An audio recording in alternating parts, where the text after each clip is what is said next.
Today, we're talking about forgotten stories of rap's 90s era that deserve to be remembered. You had a song that you were set to release that P told you not to. Yeah, it was called Death Row. Suge tried to destroy my record company. I'm a straight ruthless villain. I ain't taking no shorts. Uncovering the truth of what really happened. Growing up during the 90s era, a lot of us were too young to remember all of the stories that actually happened. So in this video, we're going to talk about 4 forgotten stories of rap's 90s era that deserve to be remembered. The first forgotten story on this list is Master P talking Snoop Dogg out of releasing an Death Row album. Imagine you just quit an extremely toxic job, or you just ended a very difficult relationship. The first thought that comes to your mind is you want to tell off that toxic boss or that relationship you just broke off so that you can send them a strong and powerful message. But then one of your friends steps in and stops you from going too far. This is exactly where Snoop Dogg was. After Snoop Dogg's terrible business relationship with Death Row came to an end, he felt the urge to release an album addressing everything. It was going to be a diss album titled Death Row. You had a song that you were set to release that P told you not to. Yeah, it was called Death Row. Mac 10 had even offered Snoop $1 million to make the album on his label. But then Master P stepped in and stopped him. Master P saw that Snoop Dogg was going to make a bad decision that could end his life. You mentioned that kind of saved your life, though. It did, because P was smart enough to know that I wasn't ready to go to war. I just was vigilant, and I was like, to defend my pride, but my pride would have got me killed. He was not telling Snoop to not be angry. He was telling him to channel that anger in a different way that would not get him killed. He advised Snoop to choose his battles wisely and to focus on his future. Snoop credits Master P for saving his life by stopping the dangerous release of the diss album against Death Row. Well, Master P showed me how to put a label together, how to go get money, how to eat, how to make money off my tours, how to make money off of movies, how to create a different lane for me to be seen differently. He brought money to the industry, because I'm telling you. The number 2 forgotten story on this list is Tupac beating up a Hollywood director. In the short time that Tupac was in Hollywood, he managed to make a big impact. He earned a lot of praise from his fans and critics, but things were not always good for him in Hollywood.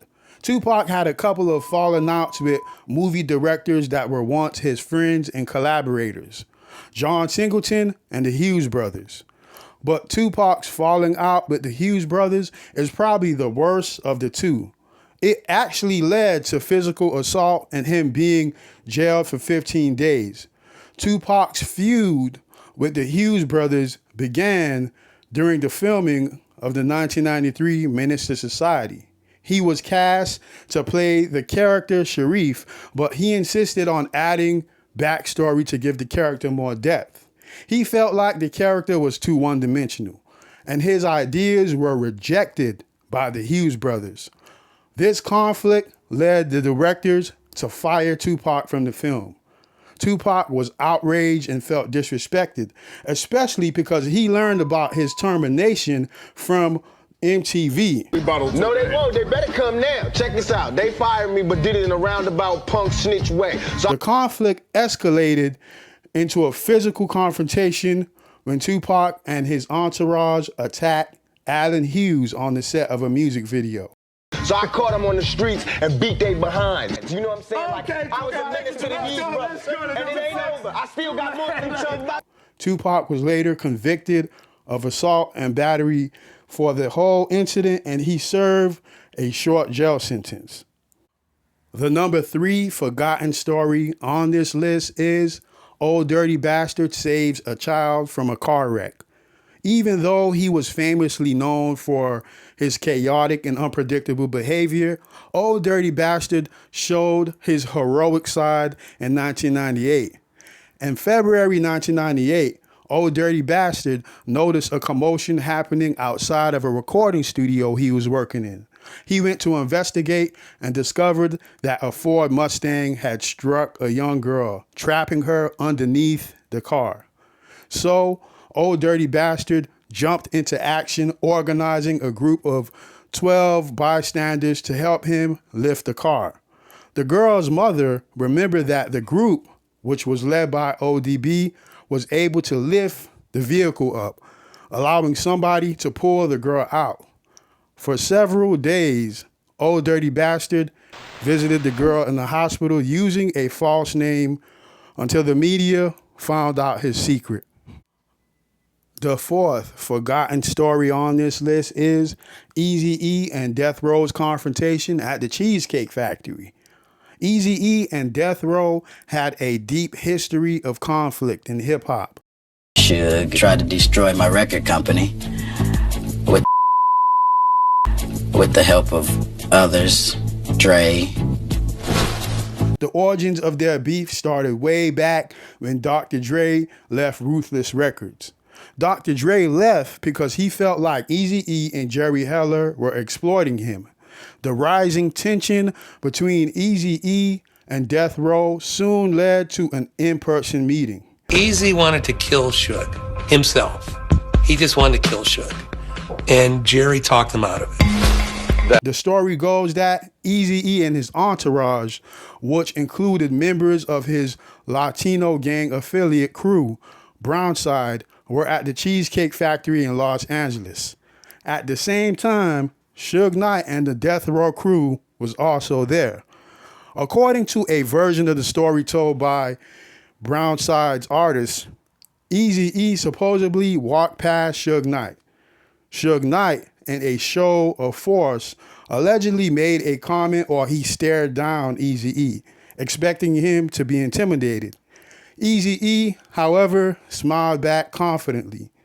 When Knight questioned why he was smiling, Eazy-E supposedly pointed to his car where his crew was waiting, and he let Suge Knight know that he had more than enough backup to handle any situation. At the Cheesecake Factory over there on Venice? Is it Venice? Santa Monica? They got a Cheesecake Factory out there. Venice, Santa Monica, somewhere out there. We were all in Lolos. Eazy was fucking a female, badass female. I don't know. I think he had a kid by. Well, I won't give that. Eazy was. He had his green 63, and over at the Cheesecake Factory, they valet your. So Eazy pulled up first, and there was like 5-6 Lolos behind. It was us. So he pulled up first. The valet people came, grabbed his car, and there was like 7-8 motherfuckers claimed Death Row waiting for their cars to pull up because they were leaving the Cheesecake Factory. Right when my boy E walked past him, they all surrounded him. What's up? And they were saying the N-word on him.